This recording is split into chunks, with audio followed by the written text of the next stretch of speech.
Изборите свършиха, Румен Радев отвя всички с 200, а ние се чудим откъде дойде всичко. Това е предаване "Всичко е политика" с мен, Йово Николов и Константин Вълков. Здрасти, Косо, радвам се да те видя. Добър вечер, Йово, и аз така много се радвам. Този път в понеделник, все пак, когато имаме яснота и... Имаме пълна яснота вече. Имаме пълна яснота. Пълна яснота, тя е толкова тъжна, като кажеш пълна яснота. Трябваше, ако бяхме записали по-рано това предаване, нямаше да знам, че Йордан Цонев и Стефка Костинова не влизат в парламента, което започва с тъжна нотка нашето предаване. Особено Йово в годината, в която Йордан Цонев навършва 70 години. И някак си редно беше, поне в една от двете листи, сега ги забравих, мисля, че Варна и Велико Търново. Да, Варна и Велико Търново. Стефка Костинова е Пловдивград. Поне в едната листа, като подарък за рождения ден. Но пък за това успокоение Хамид, Байрам и Дюран влизат в парламент. Да. И Калин Стоянов, защото те също са в две листи и влизат поне в едната.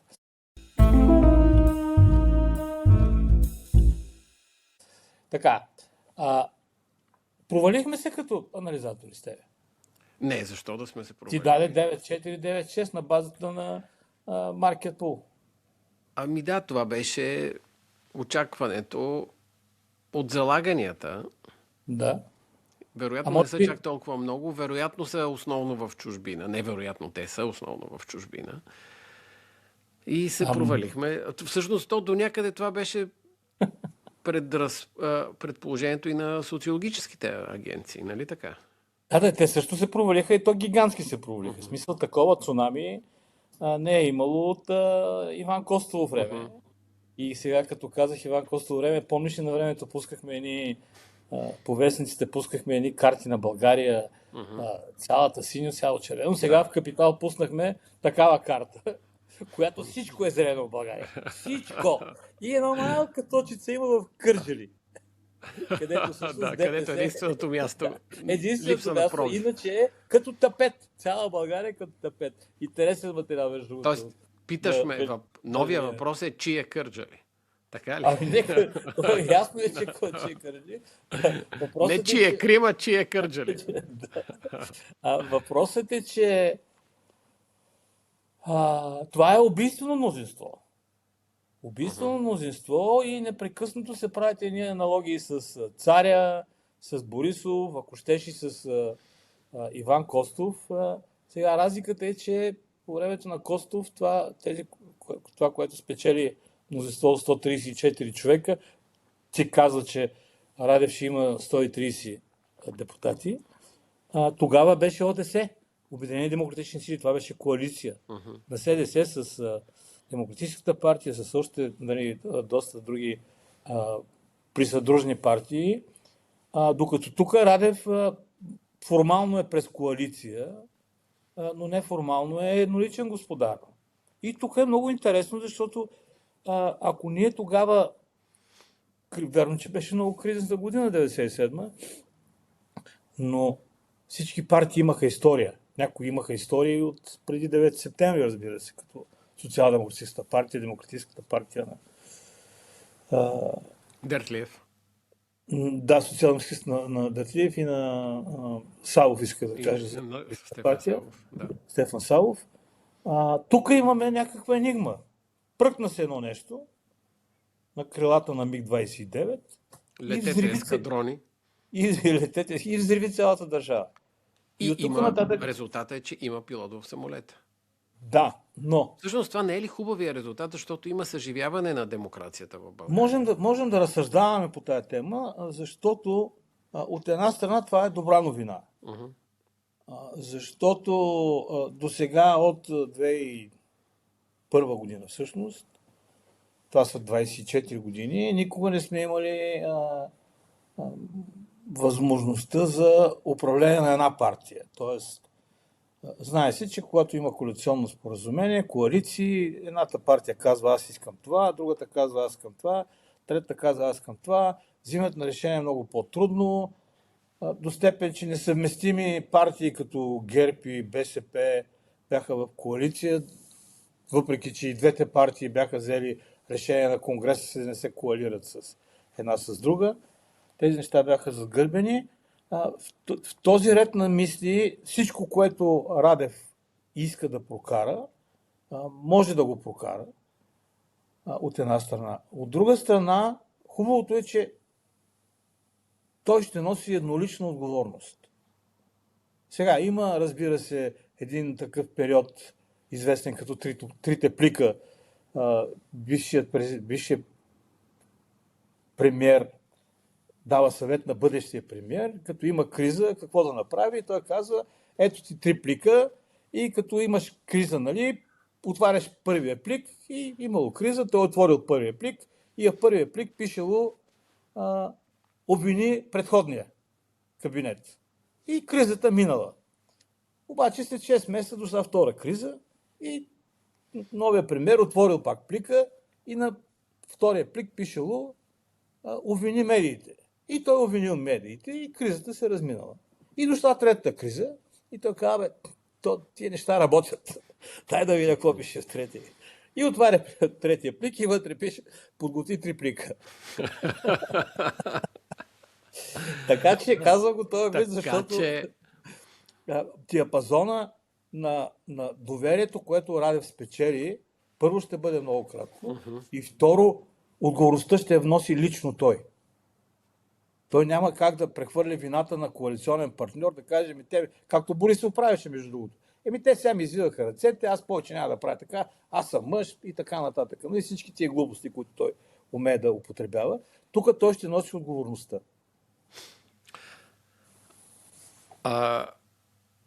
Като се разсмяхме сега, и в главата ми излиза видео, фотографията по-скоро, но то е клипче, което се въртеше след победата в Унгария от Будапеща, което около Дунава имаше, не знам дали тълпи, вероятно могат да лъжат мрежите, но имаше много хора, които празнуваха победата на първия. И малко е тъжно, че нито един не отпразнува победата на първия. Дет вика, можеше един от тях да излезе и да щупи една бутилка с шампанско в стената, да извика ура, да се зарадва, да се усмихне, да има 10 почитатели извън онова импровизирано хоро, което беше направено в родното.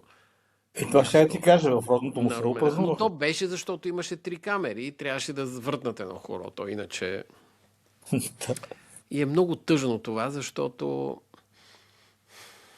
Искаш да кажеш, че е тъжна победа, така ли да го разбира? Тъжна победа, тази липса на... Тоест, то не е липса на... Ще го кажа така, липсата на въображение, която според мен ще споходи победителите, вероятно ще се окажеш ти прав, че няма да има 4 годишен мандат, това за което си говорим, защото тази победа предполага да имаш 4 годишен мандат. Не, чакай там. Репликата дойде от твоето изказване там в БНТ, където беше в изборната нощ, защото ти казваше, че ще има 4 годишен мандат. Аз не вярвам. Тази победа предполага, нали така? Предполага да... Ако имаш въображение, ако имаш идея, ако имаш политики, ако имаш мисъл, ако имаш екип, това предполага да имаш 4 годишен мандат. Едно такова мнозинство предполага. Нали така, да. Само че... Липсата на въображение... Не само като това. В това вкарвам всичко, разбира се. Да. Не вкарваш фактора улица. Защото Радев дойде благодарение на улицата. Радев дойде благодарение на това, че имаше протести през 20-та година и 25-та година. 20-та година той излезе с юмрука, нали. Тогава той беше обект на нападки от главния прокурор Гешев, който влезе с преторианската си гвардия в президентството и тогава това възбуди хората. Но фактора улица е важен, защото обществото се научи, че може да коригира управлението на базата на протестите, защото от гледна точка на това, Пеевски повтаряше непрекъснато, че 4 години ще управляват с Борисов. Той каза 4 години, аз ги подкрепям, ние сме окей и така нататък. Нали? Вкараха този скандален бюджет. Да. Пожелаха там. И хората И виж излязаха какво на стана, улицата и ги пометаха. Мисля, Да ти кажа ли нещо? тия глупости, дед Борисов и каза, нали, аз сам слязах от сцената, слязал си сам, Да, глупости, изритаха още те като парцал. той едва ли не каза, че преди да се е качил е бил решил да слиза. Да, да, да. Днес, Кажи ми. тази сутрин, един мой приятел от Чикаго, Павел, ми писа по повод това, което казах с нощи за 4 годишния мандат, но по повод за нещо друго, за цените. И той беше гневен, много гневен. Каза, как може те разбраха, ти хем го повтори 2 пъти. И ние с него сме си говорили, значи той има един такъв феномен, тъй като съм със слушалки, феномена на седалката до прозореца в самолета. Се нарича, което е, когато си със слушалки и си до прозореца в самолета, т.е. ти си максимално изолиран от целия самолет, ти се затваряш в себе си, спускаш си това, което на теб ти се слуша и си в своя собствен свят. И гледаш на облаците. Да. Ти си с предварително написани речи, които звучат добре, ти си в контролирана среда, ти си в някакви алгоритмични балони, ти си дистанциран от другите. В един момент обаче падат батериите на слушалките. И се налага да чуеш бебето на трети ред, 2 дет се карат, стюардесата се бие с друг. Ясно ти е. Тоест, Да. И той казва така, Радев той никога не беше на местото. Валял слушалки, да. Той беше без слушалки, защото слушаше за какво си говорят хората. И според Павел, и това, което аз мисля, хората си говорят нито дали той е за Русия или не е за Русия, нито че е спасител или не е спасител. Хората си говорят, че цените станаха по 2.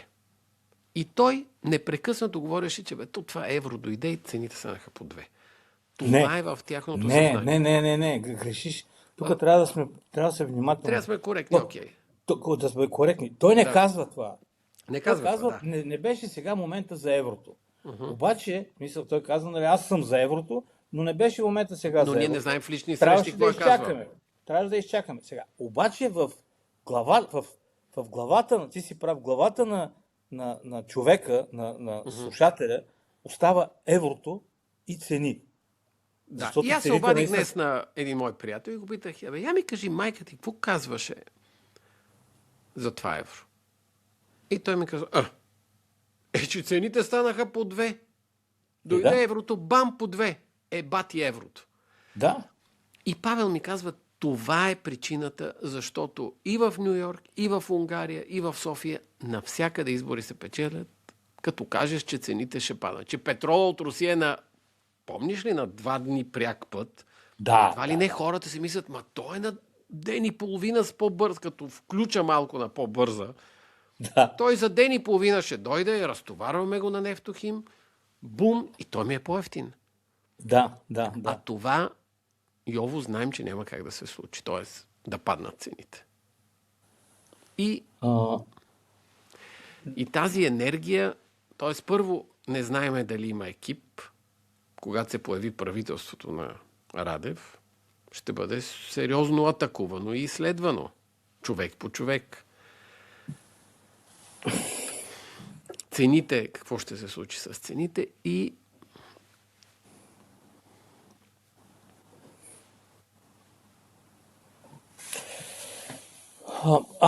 виж, не е само това фактор обаче.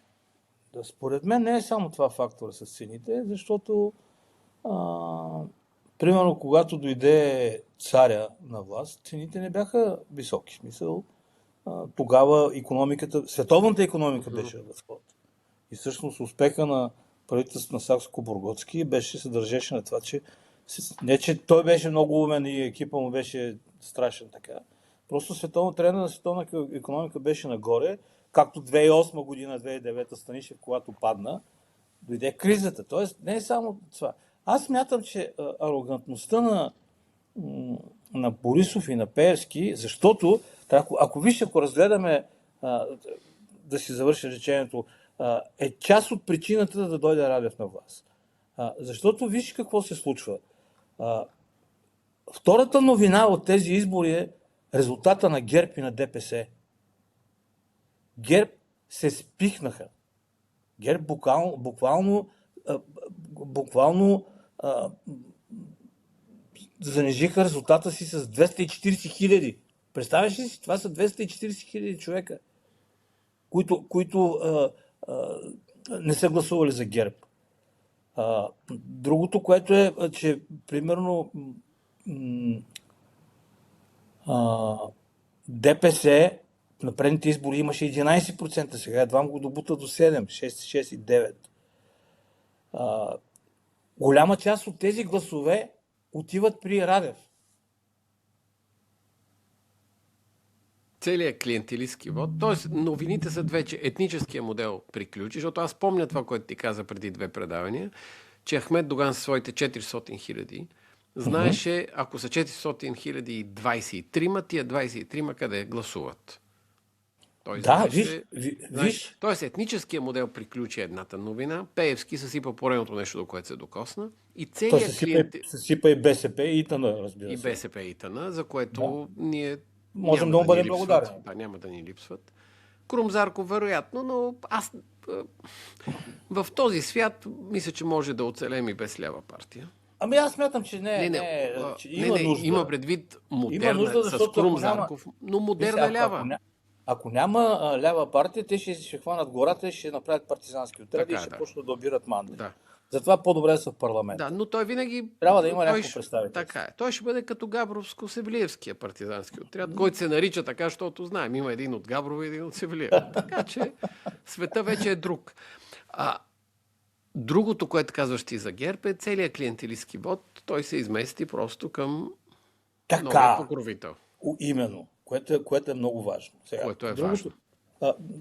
Другата добра новина е, ако примерно за нашия балон е някакво успокоение, че ППДБ дигат с 80 хиляди гласоподавателите си. Лошата новина е, че 20% от които са гласували на предните избори за ППДБ, също ще при Радев. Всъщност ППДБ е най-големият донор на Радев. Пък другата... Че и джензитата на ППДБ. Джензитата са много интересни, ще говорим за тях. Защото казвам го защото прочетах на историк Александър Стоянов един пост във Фейсбук, който е много любопитен, между другото. Да го прочетем дори. И дава някакво обяснение. Само момент да свърша с това, че защото казват, ППДБ вдигат резултата си с 60 хиляди или 80 хиляди, а пък 20% отиват при Радев. Това е защото се е дигнала избирателната активност. Първо. Второ, да се върна към предния разговор, предния път, като говорихме за малките партии. Ти видя ли какъв е резултатът на Синя България? То е много малък. Тоест, да. Аз смятам, че, разбира се, не защото някой нас не е гледал, въпреки че е възможно и това, понеже сестра ми не е гледала, но аз смятам, че е имал един рационален вод, който си е дал сметка, че разпиляването на десния глас ще бъде фатално, защото той ще налива вода в кацата на Радев от една страна. От друга страна е необходима някаква консолидация. И третото, което аз си мисля, че е много важно, защото като следим социалните мрежи, преди изборите всички се бяха възбудили от това как Радев е пуснал на видеоклипа, че се ръкува с Путин на закриването на кампанията си в зала Арменец 4 осмици. И аз си мисля, че всъщност естествено, че това не е знак към избирателите вдясно. Това унищожи избирателите на Възраждане. Да, от една страна ги унищожи, от друга страна то е знак към неговите избиратели, които са проруски настроени и имат някакво отношение към майчицата Русия, както се казва в кавички. Обаче това възбуди пък десния балон. Консолидира ги и те се мобилизираха и всъщност казаха, как така с Путин, и тръгнаха да гласуват още повече. Аз си мисля, че това е някакво обяснение. Аз обаче тук мисля, че това изигра лоша шега на ППДБ, защото в този балон, за който ти казваш, се стигна до там, че ако не гласуваш за ППДБ, значи подкрепяш Путин, което активира другите. ПП-ДБ са много грешни, ама много грешни. В смисъл, че имам и за това мнение. Само искам да ти прочета Да. за това Александър мнение. Стоянов ли? Стоянов, да. Да. Което той казва, нали, има заведено, защо младите избраха Радев. И той казва, че един от митовете на последното десетилетие е, че младото поколение, така наречената генерация Z, е безапелационно носител на промяна, либерални ценности и страстно желае демокрация. И вчера една като кофа студена вода, статистиката порази уловението, защото че близо 35% от хората на възраст между 18 и 30 са гласували за Радев. И казва той, аз като човек, който 6 години влизам в класните стаи, ще позволя да я предложа своята кратка обосновка и това на теб ще ти хареса. Първото, което е българското образование. Хората в така наречената група на младите са продукт на българската образователна система и по-специално на обучението по история. По-голямата част от страната обучението по история се свежда до линията България на три морета, турско робство и като Русия няма втора. Тази доктрина е създавана с поколения и Румен Радев изгради целият си престой в политиката именно на тази първа колона на радевщината. И това е едно обяснение, защото ние много път сме си говорили с тебе за образованието и че всъщност това е любима твоя тема, от години си спомням аз, и че всъщност ключа към успеха на една нация се свежда до тотална реформа на образованието, а плодовете на тази реформа могат да бъдат видяни след 20 години. За пример давам Полша, която в момента е между 6 най-богати държави в Европа, и давам Ирландия, която преди 30 години беше една от най-бедните държави в Европа. Спомням си на едно обучение за военни репортери. Ги питах кое е първото нещо, което правят, като отидат в нова страна. Няма да цитирам двете страни. И те казаха, обикаляме всички области, изземваме учебниците, превеждаме ги, виждаме какво пише в тях и след това се ориентираме как да реагираме, защото младите хора са подвластни на това, което пише в учебниците. И ние трябва да им говорим така, каквото... Нали така? Да, за да върша...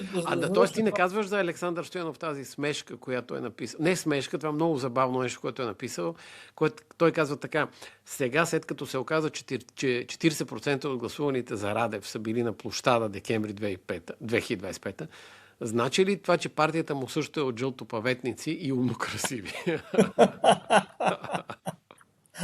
Не. На мен направи впечатление това. Разбира се, той е разбил надолу други неща, които са важни, че голяма част от тези чензите са отгледани от бабите си, дядовците, които са родени 50-те години, че родителите им са родени 67-77 година, които са преживели големия шок през 90-те години, когато са били млади, глада, там, купонната система, всички тия мутри, престъпността и така нататък.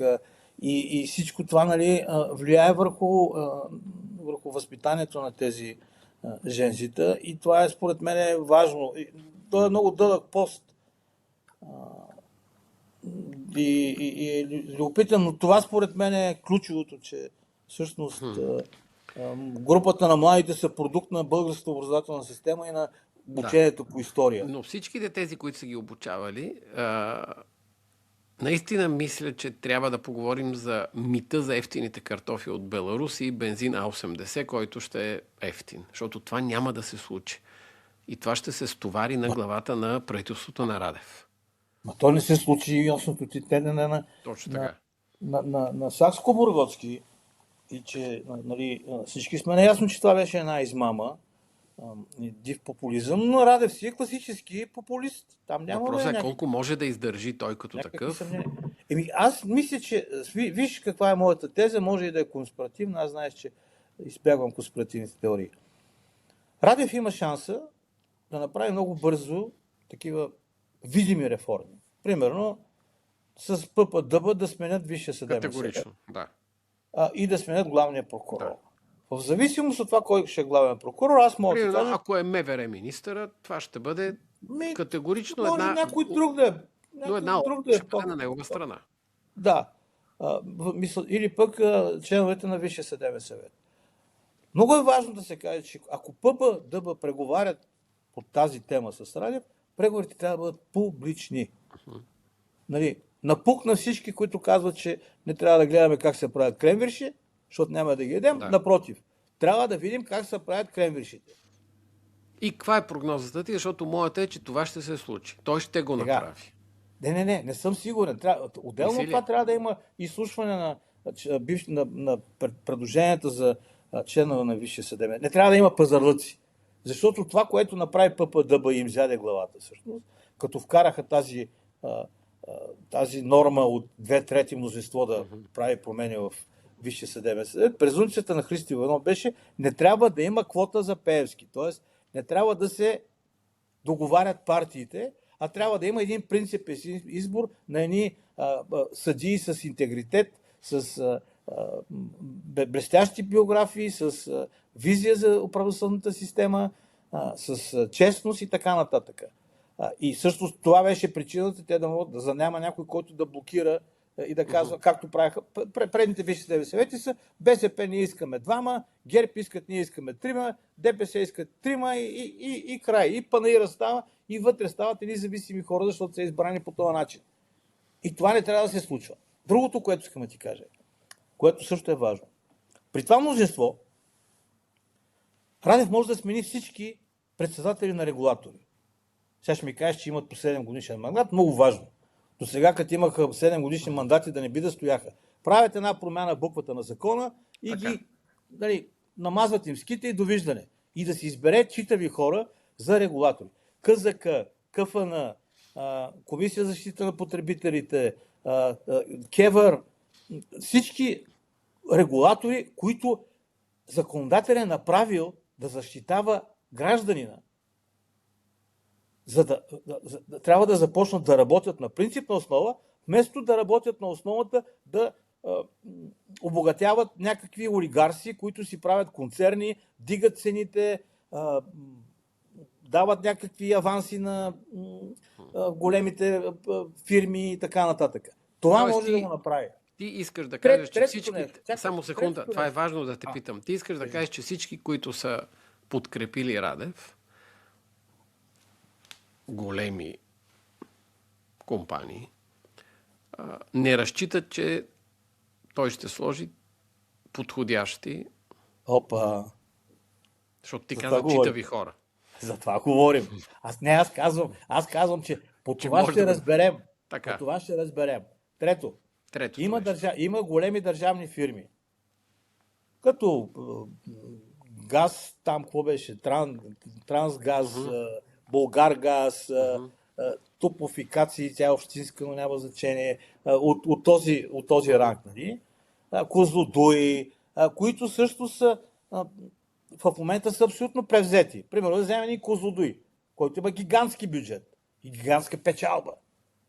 И там, нали, вместо да викаме някакви специалисти, западни специалисти, които да ремонтират АЕЦ Козлодуй, ние викаме фирмата на Ковачки, нали, която се подозира, че примерно 4-то поколение разбива атома.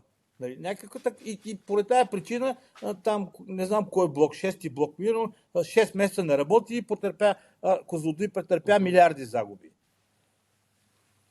Четвъртото нещо. Инфраструктурните проекти. Искам да видя чужда фирма да строи българска магистрала. Любимото ми е като правиха този тунел там на Струма. Как направиха така? Те изгониха една австрийска, една швейцарска и 2 италиански фирми, които с това се занимават. Пробиват Алпите. И те казаха: вие нямате опит. Ние тук Балкан, Булгар. Сега ще пробием дупката. И затова се срути. Там те убиха и 2 човека, ми се струва. Искам да видя подобни неща. И тогава ще разбера, дали този човек може да издържи 4 години. Но това, забележката, която ти ми направи, е много важна. Защото тези, които кръжат около него, защото се говори вече за едни олигарси, които много рязко са взели завоя. Може да се погледне Пловдив, например. Пловдив е чудесен пример. Ако хората, които ни гледат, се задълбаят, кои хора преминаха към Румен Радев. Защо е такъв резултата на ГЕРБ в Пловдив? Дава отговори на всички въпроси. Той си имаше капии Точно в така. Пловдив. Точно така. Той си имаше капии в Пловдив и аз съм си говорил с мои колеги там и приятели, когато сме коментирали примерно тези атаки за Петлешков, който се смята, че човек на Пеевски и когото и на Таки, и когото Демерджиев атакува, са ме задавали въпроса, ти знаеш ли, Демерджиев с кой си общува? И всъщност там има една друга голяма фирма, която се предполага, че Демерджиев е проводник на нейните интереси. Тоест, ако ние сменим, оттам почнах, ако обществото е сменило Пеевски и Борисов с Радев, това няма да издържи повече от една година. Това е моята теза. И тогава рефлекса на улицата, за която ти говорих в началото, ще заработи. Защото хората ще го изритат като мръсно коче. Си мисля аз. Мисля, че е вярна тезата ти. Защото нито тези, които обръщат палачинката, те я обръщат вече, ще могат да го спасат. Нито това, че постави във ъгъла и вероятно ще се разправи с онези, на които на хората им писна от пословичната им и простотия, и корупция, и машинация. Говоря за ИТН, за ГЕРБ, за Пеевски. Тоест, това ще трае малко, кратък период от време. Тази наслада от това, че тези хора са натикани във ъгъла. Аз имам и други подозрения и ще кажа какви са те. Смяната на Висшия съдебен съвет и главния прокурор не е достатъчно. Наведи се да изчезни от екрана пак, както го правиш. То падна едно капаче. Добре. Смяната на главния прокурор и на Висшия съдебен съвет не е достатъчно за реформа в съдебната система. Смяната в Висшия съдебен съвет е като да си платиш тока. Тоест, като не си платиш тока, нали, както каза Поли Пълнова, ти го спират. Да. Това е. Висшия съдебен съвет е това. Висшия съдебен... Но цялата тая мрежа, която е създадена в продължение на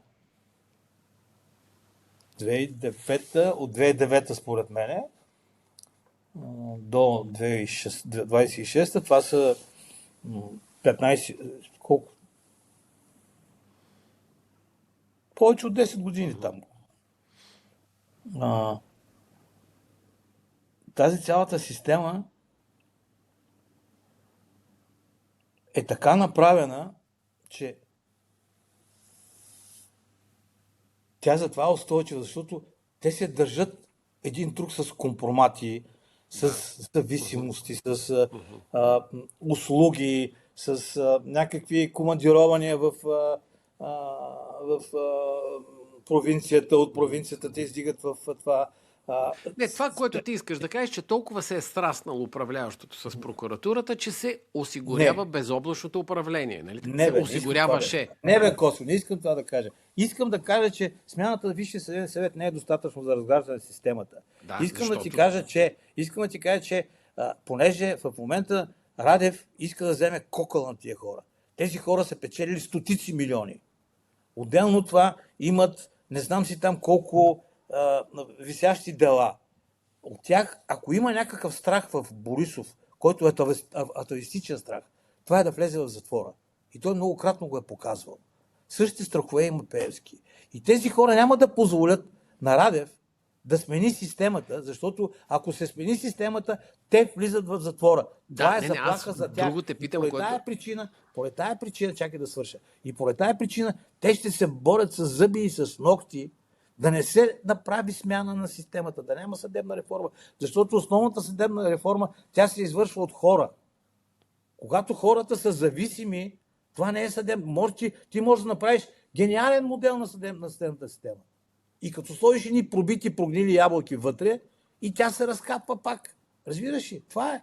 В момента, това, което се случва в България в момента прилича на Италия в края на 80-те години. Ложата 5-2, която беше разкрита след смъртта на Джовани Фалконе. И това беше Социал-демократическата партия, политиците, които управляваха Италия 50 години, прокурори, депутати, имаше масони вътре, имаше и специални служби. И това в момента е нещото, което трябва да се взриви. Ама Радев не може да го взриви. Ако той се оградил с такива, които са обслужвали Пеевски и Борисов и са му давали процент, което аз съм го чувал, не само съм го чувал, го знам от хора, които са давали процент от печалбата от обществената поръчка и тя се е деляла на 3. И поради тая причина асфалта се слага вместо 20 см се слага 10, защото другите 10 те отиват в джобовете на тези двамата или на трети и се пречетосва и затова ние се избиваме по магистралите. Защото прибирах се от Бургас преди 2 месеца, ремонтирана магистрала. То беше страшно след Българово посока Карнобат.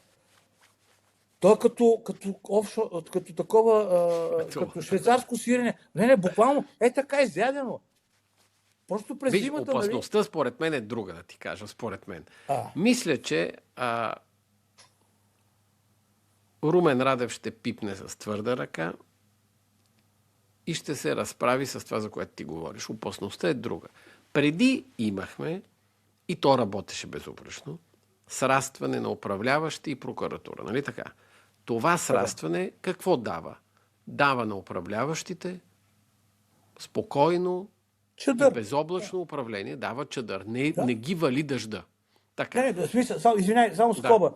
Статистика. Няма нито за 12 години управление на Борисов, няма един министър, няма един заместник министър, който да е влязъл в затвора за корупция, за престъпление, за нещо. Един няма. Така, това работи ли? Работи. Сега, цялата тази клиентела, тъй като това работи, моделът е отработен, той е перфектен, има своите си граници. Искаш ти да ми кажеш, че новия печеливш, независимо кой е той, спечелил по този начин, по който спечели, няма да се поблазни да продължи този модел. Много е съмнително дали няма да се поблазни, защото този модел му гарантира 4 годишен мандат. Изкушението е твърде голямо и това е опасно.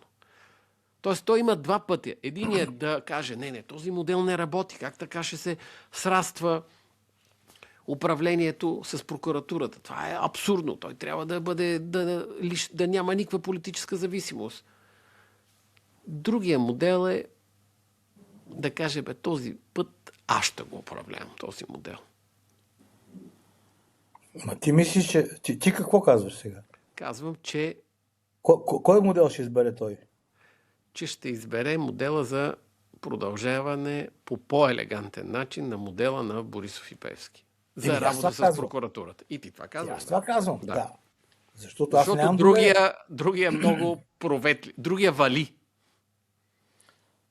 Няма чадър. Излизаш навън и нямаш чадър. Има един проблем в българската политическа среда. От идването на Борисов. Даже от идването на царя. Няма хора, които да мислят за обществото. Значи аз не съм чул, всички глупости, които изговаря Борисов, аз построих тая магистрала, от времето на Хан Аспарух никой не е строял толкова магистрали, не си дава сметка, че те изглеждат и като по времето на Хан Аспарух тия магистрали. Всичко, което влиза в политиката е едно... Мутрите разбраха, че политиката е печеливш бизнес. Мутрите. И това го вкара Борисов. Всъщност. Защо им да стават трафиканти на кокаин и на наркотици, като от една обществена поръчка взимат не 100% каквато е печалбата от наркотика, а 300%. Да, и съвестта е малко по-чиста. Те не мислят, че ще убият хора на пътя. Те си казват, то... тук ще го направим като хората, ще спестим там едни неща, ще направим цялата схема. Тоест, аз не вярвам, че Радев самият има мисия Каквато мисия имаше Костов. Да оправи държавата. Просто да подреди държавата, да създаде институции, да направи реформи, да промени икономиката, да вкара частния сектор, да приватизира. Да, колко успешно е друг въпрос. Въпросът е, че по времето на Иван Костов, благодарение на цялото му правителство и най-вече на Сашо Божков, лека му пръст, България от 90% държавна собственост в 2001 година остана с 80% частна собственост. И всички язви и каци като Кремиковци, които потъваха там държавните пари, изчезнаха. И всъщност това беше генералната промяна. Оттам нататък ние нямаме човек, който е казал, искам да оправя тая държава. Всеки иска да захапе някакъв кокъл, да изцеди държавата, това са нашите пари. И аз затова някой път много често взех последно да говоря, че това не е корупция. Това е кражба. Мисъл, корупция, ако цитираме класика Делян Добрев, е ученичката, която отива в дискотеката и дава 20 евро на бодигарда, понеже е непълнолетна, да влезе в дискотеката. Като изчезнат и 53 милиона от магистрала Хемус, това не е корупция. Това е гигантска кражба. Но все пак искам да кажа, че това, че Румен Радев спечели, не бива да изключваме и положителната възможност да се репликира, защото българската политическа система, това, че изключва еднопартийно управление, е някаква... Може би след първите години на демокрацията, това е било едно либерално становище, което е хубаво, но вече този модел мисля, че не работи. Гръцката избирателна система работи повече, т.е. даването на допълнителни мандати за първата почивка. Така че в този момент да речем, че сме в една състояние на гръцката политическа система. И от тази гледна точка е добре, че той има. Сега, въпросът е, че Бойко Борисов би го изиграл по друг начин, дори с това число депутати, той би направил елегантно коалиция, било то с 2-3 министри и така нататък, за да олабва напрежението, за да отваря първия плик и да казва, тук е виновен. Не, той ще го прави редовно. Той ще го прави редовно. 4 години го заболяха, езика го заболя да повтаря Станишев. Но Радев има уникалния шанс. Значи, виж, пълно мнозинство в парламента. Министерски съвет е негов и президентството. И президент е негов. Има категоричен хет-трик. Хет-трик, добронамерен президент, който няма да му спира законите. Той може да направи всякакви законодателни промени, които са му нужни. Но това, което ми прави впечатление, че всъщност и смятам, че е така. Голяма част от хората, които гласуваха за Радев, искат твърда ръка. И той има профил. И той има такъв профил. Искат ниски цени. Никой не иска нищо, освен ниски цени. Не може да му убеди някой, че искат като заредат цените да са други. Твърда ръка да е едно левче. Не, искат и твърда ръка, според мен. И аз по този начин си обяснявам, примерно, това, че харесват Радев, тези, които са 50 плюс нагоре, защото Радев, пак ще се върна на снимката с Путин. Радев всъщност, Путин всъщност олицетворява твърдата ръка. И афинитета към него не е толкова като силен военен, като империя, а като твърда ръка. Това олицетворява твърдата ръка. Радев също, като един бивш военен, също олицетворява твърдата ръка. И според мен там някъде се губят нещата и там ще има разочарование, си мисля. Защото не само за друго, не заради друго. Абсолютно си прав. Прав си. Виж как артикулира. Той казва, те го питат какво е мнение за служебния кабинет. Той казва, всички от служебния кабинет трябва да си подадат оставка утре. Чакай, той има закон. Те го питат, нали, за това, което прави Емил Дечев и Георги Кандев в МВР. Така, те го питат дали ще остане. Така, всички си подават оставките. Всички служебни министри си подават оставките. Тая безпардонност, според мен, ще му изиграе лоша шега. И ако се случат тези неща, за които говорихме с тебе, нали, тези неща, които аз обяснявах за владяната съдебна система, че той ще се договори с тях, защото и при него има някои пробойни. Той не е девствен, както се казва. Имаш 3 служебни, значи Радев е управлявал 900 дни. Това са 3 години, почти. Плюс, минус 100 дни. Това е гигантско време. Разбира се, той не носи юридическа отговорност, но носи морална отговорност, защото това са били негови хора. Но ти си прав, хората не са чували тези неща за Радев. Той живееше в една стерилна сграда на президентството и Борисов се опитва да му залепи боташ от 3 години и не може.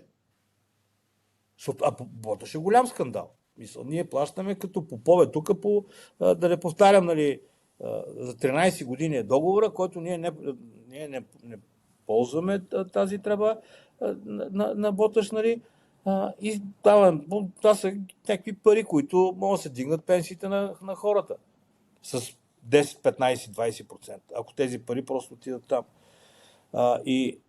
Но обществото не го свързва с това.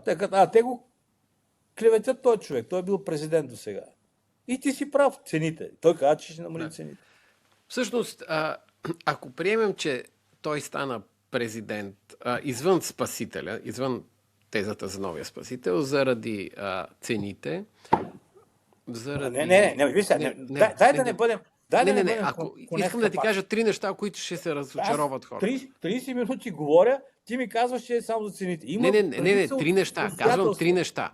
Добре, кажи 3 неща. Цените, Русия и тоталната корупция навсякъде, която характеризираше предишното управление. Той няма как да се справи с цените. Няма да завие към Русия. Да видим дали ще се справи с олигархията, както твърди. По-скоро не. Тоест ще има 3 разочарования, заради кои част от тези 3 той стана президент, той стана първи. Не е ли така? Нито ще завие към Русия, нито ще намали цените. Не, аз нямам притеснение, че завие към Русия. Да, хората очакват. Той не е казвал. Част от гласувалите очакват. Той нарочно дори на това, като излезе след победата там, нали, да каже 3 думи, нали, нарочно извика чужди журналисти, каза има ли чужди журналисти и говори там на някакъв дървен английски. Аз не знам, моят английски сигурно е по-дървен, но пък аз няма да се опитам да го говоря пред камери. Ще си говоря в кухнята, но той нарочно ги извика, за да каже ние сме за силна България в силна Европа, което всъщност е слогана на ППДБ, на друга партия. Той според мене, ти ще кажеш дали съм прав, той според мене се опитва да бъде модел. Той казва, аз няма да блокирам помощите на Европейския съюз за Украйна, но ние няма да участваме. Също казва унгареца. Те всички го мислят, нали, искат да го прекръстят на Румен Орбан. Искам да видя как ще го каже в Елисейския дворец. Не знам. Няма. Разочарованията ще са няколко. Сега виж, живота е пред нас. Живота е пред нас. Така, нашите предавания също.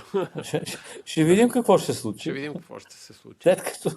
След като не познахме, нали, резултата с толкова много, нали, може пък да ни опровергае в... Не, ние просто го посочихме в лева, той резултата беше в евро. Ние казахме 90, то било 180. То така и с цените на пазара. То така и с цените. Бяха в лева и сега. Да. Добре, да свършваме така. Да. До следващия път абонирайте се за канала Всичко е политика. И до скоро от мен. Приятна вечер.